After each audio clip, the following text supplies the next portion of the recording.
Justice Ginsburg achieved a standing few justices have or ever will. Whether you agreed or not, she was an amazing woman who led an amazing life. A Supreme Court vacancy weeks before the election? This is your 2020 fix.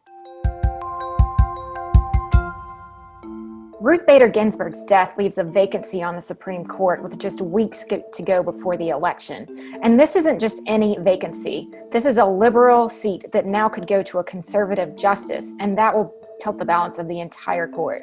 Republicans and Democrats are saying exactly the opposite of what they said last time there was a Supreme Court vacancy in a presidential election year. Republicans want to move forward. The Senate has more than sufficient time to process a nomination. And Democrats say the election results should determine who gets to pick the nominee.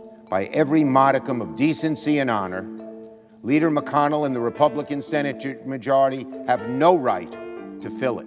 There's enough Senate Republicans on board with moving forward with a nominee that it's likely this is going to happen before the election. There's nothing in the Constitution stopping them. But it's still a political flashpoint, even if it's one that the election may not determine. The death of conservative Justice Antonin Scalia in 2016 galvanized supporters of President Trump more than it did supporters of Hillary Clinton. Then in 2018, following the contentious fight over Brett Kavanaugh's nomination, Senate Republicans retained their majority, but Democrats picked up the House. President Trump paid respects to Justice Ginsburg at the Supreme Court this week, and while he was there, he saw the opposition to his presidency face to face.